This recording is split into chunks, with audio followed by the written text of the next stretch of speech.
So tell us about mindfulness, self-compassion, and how all that kind of came to be for you. Yeah, I think when one is undergoing the myriad frustrations of life with chronic illness, and I'll speak specifically to life with MS, which of course differs for everyone because isn't that fun? And it even can differ from day to day, double fun. Um, so it is so easy to want to just like shove it aside and like not really experience the pain or the stiffness or the frustration or the embarrassment. Oh my goodness, like so much embarrassment, at least for me, comes with this disease. I mean, you may have noticed moments ago, if I'm drinking water, I assure you I'm drinking it with both hands firmly around the glass because otherwise I will baptize myself and or drop it. So, stuff like rushing to the bathroom, like just so many vaguely to extremely embarrassing things can happen.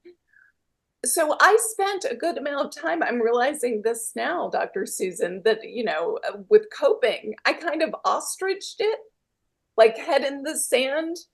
Or if you'll allow me to mix my metaphors, like I felt like I was a brain and like all of this, like the head, except for when I had head tremors, like this was Rebecca and everything else, like that was just something else. That was just like the meat sack that the real me was on top of. I mean, Um, talk about a disconnect between like the mind and the body, right? Like, can I just forget about everything below the neck? pretty much that really was the way I was living. And I mean, again, understandably, like who wants to be very connected to pain or discomfort or frustration? Um, and I realized with things like hand tremors, if I could be mindful and not mindful in a like, what's my hand doing? But like, hey, hand, what's going on today?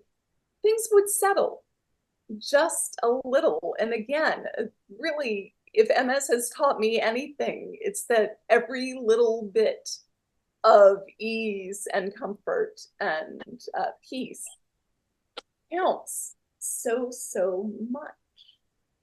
Um, yeah, so that I mean that's the first thing is that I did not want mindfulness, and then slowly personally I was like, oh, maybe a little bit of like actually paying attention to this body serves me well.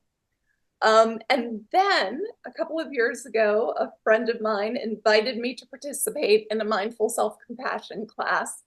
And I thought, how cool. This is going to be great for my coaching clients. Like everybody's so stressed out, everybody has imposter syndrome, everybody, oh gosh, my clients are going to love this. And within an hour of class, I was like, shit, this is for me. Okay. Because at the time, I was especially dealing with two things. The first thing was my mobility has really declined over the years. I mentioned that before, but now 20 years into MS, I use a rollator pretty much all of the time. And I sometimes my legs just don't cooperate at all. And I would get up in the morning and try to get out of bed, and my legs would not cooperate. And I literally would say, pardon my French, fuck you, legs. Like, I can't believe. And what? Like, the impulse makes so much sense. And yet, talking to myself and my body like that, like, if I said that to another human, do you think they'd cooperate with me? I don't think so. So, being in this mindful self compassion course made me go, oh my goodness, my self talk is terrible. And what it gave me a glimmer of what might be possible if I could still have that impulse of, oh, these legs, and yet be able to notice it, filter it, and get curious about it instead. I mean, it's And really, it's like the opposite of your knee-jerk reflex, right? It's like having to rewire and go, oh no, no, don't mhm, be, don't be so upset. Maybe we could look at it a different way. And I love what you said about like the hand, and you just kind of acknowledge it and notice it, and it gets a little better. yeah, It's not gone, but it's a little no, better. God no. Yeah, I mean that really a thing I love about mindful self-compassion, I feel like I'm galloping ahead, but I know we'll get to all of the things if we keep going, is that nothing about mindful self-compassion says you need to be Susie Sunshine or, that positive vibes only. Forget that. No.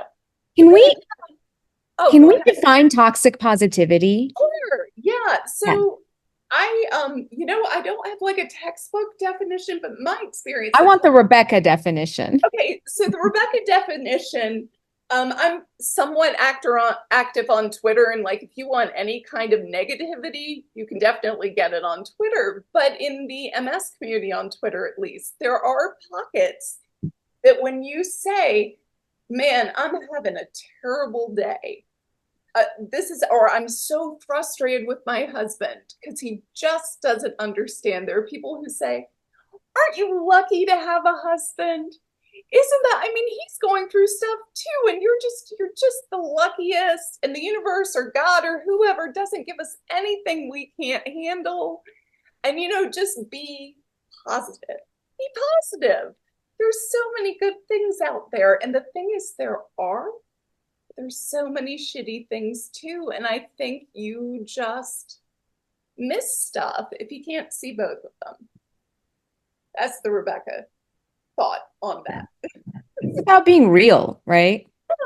Like you can be wealthy and well connected and full of privilege, but you're allowed to have a bad day or many bad days and just have things that are not optimal. So I wanted to call that out because I think, I feel like in American culture, we sugarcoat a lot of things, Mm-hmm. right? Make Yeah. everything look pretty. Be grateful, be positive. And you know what? Sometimes that's just not real.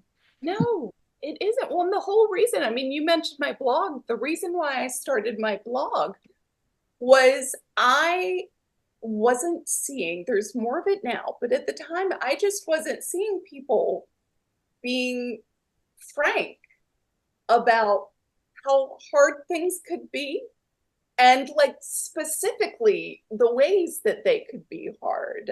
So you'll find if you look me up online, you're going to see me talking about sex and about poop, because these are two things that are, I mean, vital to everybody's lives. I mean, bless you, Dr. Susan, you talk about poop too, but these are things that can make our lives much better and much worse. And MS messes with both of them. Yay. Yeah.